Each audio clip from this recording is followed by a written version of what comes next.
arrived in beautiful Buenos Aires 2 days ago. We spent our first day exploring the city on foot. We had an orientation walk with our intrepid tour guide leader that led us to a beautiful traditional Argentine dinner spot. And today we have packed our bags because we are heading to Patagonia!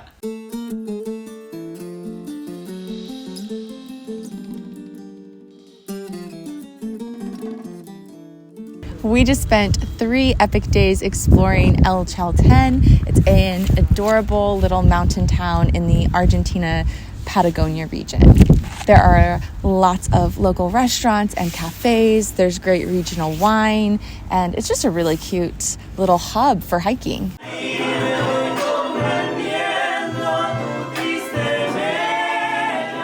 It's also home to a number of the classic hikes in Patagonia with incredible views of Fitzroy.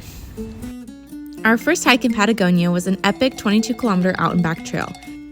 The entire hike was flat apart from the last hour, which had a steep ascension to the top.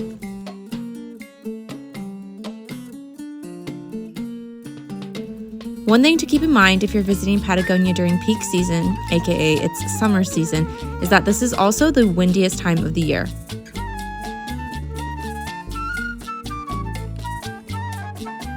The second hike of our trip was an 18-kilometer out and back trail that was almost entirely flat. There was some forest coverage through parts of the trail, and it was very sunny on the day. At the turnaround point, we ate lunch and had a beautiful view of a glacial lake. We left El Chaltén and made the 3-hour journey south to El Calafate. Yeah, and once we got here, we were taken on a quick orientation walk to sort of tour the town before having dinner at a really cute and cozy, sort of intimate pizzeria, which is conveniently just next door.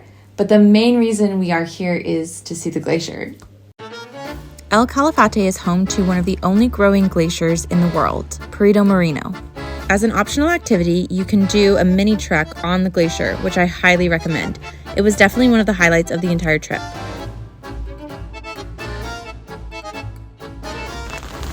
Welcome to Torres de Paine National Park.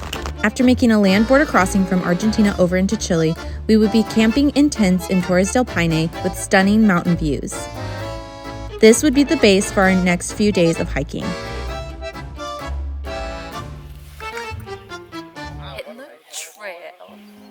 Our third hike of the trip, and the first in Chile, took us 18 kilometers out and back to what is easily one of the most famous viewpoints in Patagonia.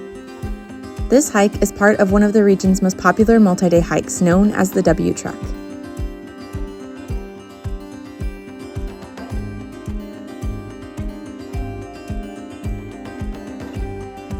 While the previous hike is undoubtedly the most recognizable viewpoint in Patagonia, our fourth hike of the trip through the French Valley was the most scenic by far. To get to the starting point of this hike, we had to take a shuttle bus to a ferry boat, ride a ferry boat across the water, and then walk to the trailhead. This is another out and back trek, but the views through the valley were stunning. We had a crystal clear day, and I would say this is probably my favorite hike of the entire trip. The French Valley hike is, once again, traditionally part of the W Trek. We made it to Ushuaia, the southernmost city in the world. Ushuaia is possibly best known because it's the port where Antarctic cruises leave from. You can book your own cruise to Antarctica with Intrepid. There are plenty of things to do in Ushuaia. Among them is sending a postcard from the bottom of the world, which of course we made time for. The Beagle Channel cruise is one of the most popular things to do in Ushuaia. On the half-day tour, we spotted sea lions and got to stop at a nearby island to learn about plant life in the area. At the bottom of the world in Ushuaia, we hiked for a final time to Lake Esmeralda. This short 8.7-kilometer trail led us to a beautiful lunch spot by a lake surrounded by mountains. It was the perfect easy stroll to cap off our time hiking in Patagonia. After a few days in Ushuaia, it was time for the group to head back to Buenos Aires to indulge in the delights of the capital. To see everything we got up to in Buenos Aires, be sure to subscribe and head to Intrepid's website to book your own classic hikes of Patagonia trip.